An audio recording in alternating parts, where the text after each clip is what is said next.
So yan po, napanood po natin si Sunday, pero ito po, tatlong aso natin kasama ngayong umaga sa Hayop Ka. Si Yolo, si Sunday at si Titus. Sila po ay mga Belgian Malinois at K9, retired K9 dogs po sila ng PNP o ng Philippine National Police. Palakpakan po natin sila ngayong umaga. So good morning kapatid! Kasama din natin ang mga opisyal ng PNP Regional Explosive Ordnance Disposal and K9 Unit ng NCR. Si Police Captain Daniel San Jose Cruz, Police Lieutenant Joey Diaz San Esteban at Police Master Sergeant Jordan Tormes at ang mga handlers din nilang Police Staff Sergeant sina Gerald Eric de la Peña, Eric Guillermo at si Dari Serradoy. Good morning po mga kapatid. Good morning sa inyo mga sir. Magandang umaga at sa ating tatlo. Sino si Sunday? Sunday yung nandun sa dulo, no? Si Sunday, si... Yolo, sir. Yolo. Yoli Libuan. At si... Titus. Ilan taon po sila, Cap Cruz? So, lahat po sila, sir, ay 9 years old and May 2 edad months. na. Yes, sir. Oo, kaya retired na nga sila, no? Pero Yes, po, sir. ang gusto kong malaman kasi, gusto kong tanungin, sila talaga yung mga handler nila mula nung ilang taon? Kasi kadalasan, kailangan tuta pa lang, baby pa lang, to develop that bond para maging close sila. Yes, sir. Actually, sir, yung mga handlers po natin, tsaka yung K9 dogs, dapat po within 6 months to 1 year old nung aso, dapat magsimula na silang mag-bond and magsimula na silang mag-training. Tulad po nito ni Yolo, tsaka ni Sergeant de la Peña, simula po nung unang taon pa lang ni Yolo, magkasama na sila. So, nag-training na silang magkasama and na-deploy po sila within NCR area. Yung ginawa ni Sunday po kanina, may mga paso po tayo. Yes, Kung sir. Nakikita po natin mga kapatid, ito po. Yung pwede natin ipakita ulit Yes, sir. para Yes, sir. ipaliwanag natin kung ano yung ginawa ni Sunday na isang K9 unit, Apo, isang sir. K9 dog. Sige. Sige, sir. Sige, Sir, Kap. actually, kung makikita po natin, meron po tayo ditong 5 paso. Yes. Then, isa po dito sa paso natin ay positive po siya may training aid po siya. So, it means positive po siya sa odor ng isang explosive Ito component. yung na may explosive device. Yes, sir. Okay. Yung Yung component, iba, sir. pakita natin, wala. Wala diba? po yan, sir. Okay. O, sige. So, kung makikita po natin kanina, umupo po si Sunday. Pwede ilipat natin? Ilipat Pwede, kaya sir. natin ng ano? Pwede, sir. Ilipat natin ng... Pwesto, sir. Pwede naman po, pwesto. sir. Sige. Yan. So, itong drill na to, sir, ang tawag sa kanya, sir, ay odor recognition. Okay. So, ito po yung usual or everyday na skills enhancement training nila na ginagawa. Pwede pakita natin ulit, Captain Cruz, Sige, yung... sir. Sige, sir. sige, Sunday. Boss Guillermo, sige po, pakita natin, dahil nilipat natin yung explosive device natin, tingnan natin kung madedetect nga ni Sunday dahil pinalit natin ang device natin. Inamoy niya doon kasi kanina nandun. Yun, sir. Ayun, umupo siya. Yes, So pag sir. umupo siya, doon, big sabihin nandun yung, Yes, sir. yung device. Yes, sir. Or hindi naman siya device, pero kahit may maamoy lang po silang components nung explosive, talagang mag-indicate po sila na positive. Uupo po sila. Kap, gusto ko lang tanong, ano-ano po yung mga, kumbaga, mga factors na sa retirement ng K9 dogs natin? Gaya ng tao ba, kumbaga, may edad ba yan? May age limit? Kasi Apo, sir. kadalasan pag nagtatrabaho hanggang 60 years old, di ba? Na Yes, sir. mag-retire na. Apo, Sa sir. aso, ganun din po ba yun?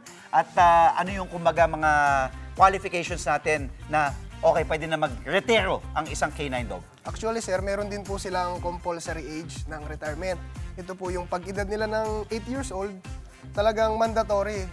Pare-retire na po natin sila kahit po sila ay active pa, malakas pa. Kasi yun po yung indication ng age nila na parang nasa senior years na sila. So para mabigyan naman po natin ng pahinga or yung tinatawag po natin na transition. Yes. Mag-transition po yung working dogs natin from well-trained police service dog, paretirin po natin sila para mag-transform po sila into an ordinary pet na lang. Yung ordinary pet, mapupunta ba sila? Maampun ba sila ng mga handler nila? Like kay Boss Guillermo, kay Boss de la Peña, at kay Saradoy? Kasi may band na sila eh. O Yes, mapupunta sila sa ibang ano. Dahil mahirap nga naman yun. At gusto ko lang linawin, lahat kayo eh mahilig sa aso naman. Kayong tatlo. Oo, importante yun. Yes, sir. So kanila ba mapupunta pag retired na yung K9 dog? Or paano yun? Yes, sir. Sa adoption process natin, sir, talagang ang first priority natin, meron tayong order of priority. So, ang first priority talaga natin ay yung mga Handler. body po nila na handler. Sila Dahil yung- araw-araw nilang nakasama yan ng ilang taon. Oo. Yes, sir. Pero yun nga, sir, although sila po yung first priority, dadaan pa rin po sila sa Proseso. Sa parehas na proseso, dun po sa iba pang gustong mag-adapt. So, pwede din naman ma-adapt ng Pwede po, iba, di ba? Pwede po, sir. Okay, ano naman po yung pag-usapan natin? Mga kinagandahan at syempre yung mga cons, pros and cons po ng pag-a-adapt ng isang K9 o police service dog kumpara po sa mga regular na nakikita natin, stray dogs or Yes, sir. aampunin natin na aso. So ito pong mga, kung makikita naman po natin sir, di ba, yung mga... Train. Opo, yung mga police service dogs natin sir, train po sila. Hindi lang po sa pag-sniff or pag-amoy ng mga, pag-detect ng mga explosive, train po sila ng basic obedience at saka discipline.